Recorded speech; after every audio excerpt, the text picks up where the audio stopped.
बिस्मिल्लाहिर्रहमानिर्रहीम। अस्सलाम वालेकुम दोस्तों। अल्लाह तबारक व तआला कुरान पाक की सूरह तौबा में इरशाद फरमाता है, ए ईमान वालों, मुशरिकीन नापाक है, लिहाजा इस साल के बाद ये मस्जिद हराम के करीब भी ना भटके।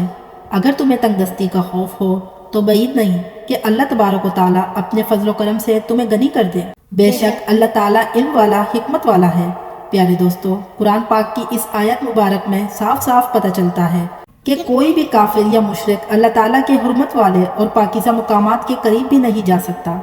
लिहाजा इसके बावजूद हाल ही में सऊदी अरब के अंदर एक ऐसा वाक़या पेश आया कि जिससे सऊदी हुकूमत ने अल्लाह ताला के इस फरमान की खुले आम नाफरमानी की और अल्लाह तबारक व तआला की कायम करदा हुदूद को तोड़कर अपनी हलाकत और बर्बादी को आवाज़ दी। प्यारे दोस्तों, आज की इस वीडियो में हम आपको बताएंगे कि काफिर और मुशरिक लोग अल्लाह तबारक व तआला के हुर्मत वाले मुकामात पर क्यों नहीं जा सकते,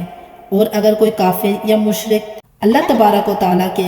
हुर्मत वाले मुकामात में दाखिल हो जाए तो इसकी क्या सज़ा है, और सऊदी अरब में पेश आने वाले इस वाक़ये का अरबों की हलाकत के साथ क्या ताल्लुक है। प्यारे दोस्तों, इन तमाम तर सवालात के जवाबात कुरान और हदीस की रोशनी में आज की इस वीडियो में हम आपको बताएंगे। लिहाजा आपसे गुजारिश है कि हमारी वीडियो को एंड तक जरूर देखिएगा।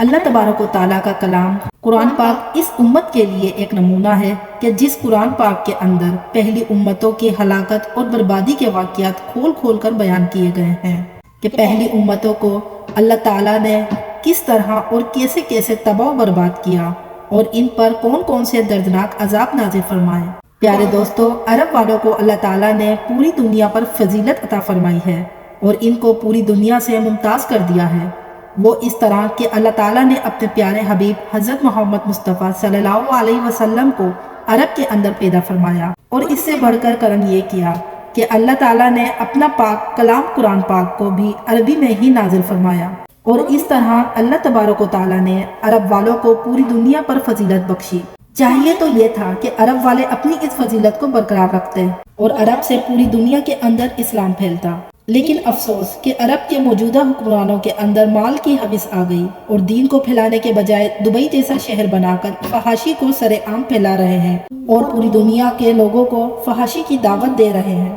प्यारे दोस्तों, कुरान पाक में मज़कूरा जितनी भी कौमें जिन गुनाहों की वजह से हलाक हुई, वो तमाम तर गुनाह ये उम्मत भी कर रही है। और सबसे बढ़कर अफसोस की बात यह है कि अल्लाह तबारक व तआला के मुक़द्दस घर और इसके हबीब हज़रत मोहम्मद मुस्तफ़ा सल्लल्लाहु अलैहि वसल्लम के मुक़द्दस घर को भी बख्शा नहीं जा रहा, और मक्का और मदीना के हुर्मत वाले मुकामात के बेहुरमती की जा रही है। जैसा कि तरक्की के नाम पर सऊदी अरब में सिनेमा घर बनाए गए जिनके अंदर सरेआम वो गुनाह किए जाएंगे कि जिन गुनाहों से अल्लाह तबारक व तआला ने सख्ती से मना फरमाया है। और इसके अलावा सऊदी अरब में मंदिर भी बनवाए गए और एक बार फिर से अरब के अंदर बुत परस्ती की बुनियाद रखी गई, जो अरबों की हलाकत की खुली दलील है। और अब मौजूदा हालात के पेश नज़र एक काफिर और मुशरिक औरत है जो कि मुसलमानों और इस्लाम के खिलाफ खुले आम बोलती है, जिसका नाम स्मृति ईरानी है। इसको मदीना पाक, मस्जिद हरम, ओहदे पहाड़ और मस्जिद कुबा का दौरा करवाया गया, जो कि अल्लाह तबारक व तआला के हुक्म के बिल्कुल खिलाफ है। अल्लाह तबारक व तआला के हुक्म के मुताबिक इस काफिरा औरत को मस्जिद नबी के हुदूद के अंदर बिल्कुल दाखिल नहीं होना चाहिए था, लेकिन जब किसी कौम का जवाल शुरू होता है तो वो कौम अल्लाह तबारक व तआला को ललकारने लगती है और खुले आम अल्लाह तबारक व तआला की नाफरमानियां शुरू कर देती है। और ऐसा ही आज के दौर में सऊदी हुक्मरान तरक्की और कामयाबी के नाम पर कर रहे हैं, और अब वो वक्त दूर नहीं कि जब अरब की हलाकत शुरू हो जाएगी और अल्लाह तबारक व तआला के प्यारे हबीब हज़रत मोहम्मद मुस्तफ़ा सल्लल्लाहु अलैहि वसल्लम का वो फरमान सच होगा कि हुजूर सल्लल्लाहु अलैहि वसल्लम ने फरमाया कि कर्ब क़यामत में अरब हलाक हो जाएंगे, और अरबों का हलाक होना कर्ब क़यामत की एक बड़ी निशानी है।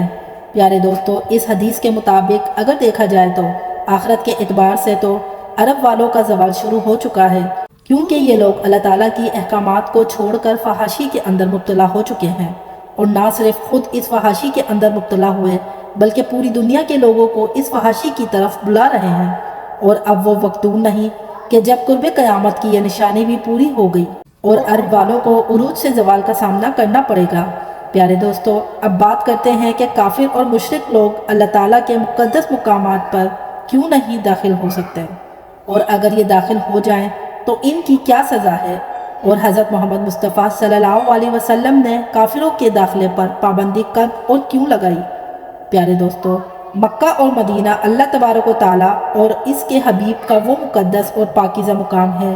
کہ جو دنیا میں سب سے زیادہ پاکیزہ ہے، اور اس پاکیزہ مقام پر وہی لوگ جا سکتے ہیں جو خود پاکیزہ ہوں، جیسا کہ اللہ تبارک و تعالیٰ نے قرآن پاک کے بارے میں ارشاد فرمایا ہے کہ اسے پاکیزہ لوگ ہی چھوتے ہیں۔ اسی طرح اللہ تبارک و تعالیٰ کا گھر بھی پاکیزہ اور مقدس ہے، اور اللہ تبارک و تعالیٰ کے پیارے حبیب حضرت محمد مصطفیٰ صلی اللہ علیہ وسلم کا گھر بھی پاکیزہ اور مقدس ہے، اور یہاں صرف وہی لوگ جا سکتے ہیں جو ایمان والے ہوں اور ایمان کی وجہ سے پاکیزہ اور مقدس ہوں۔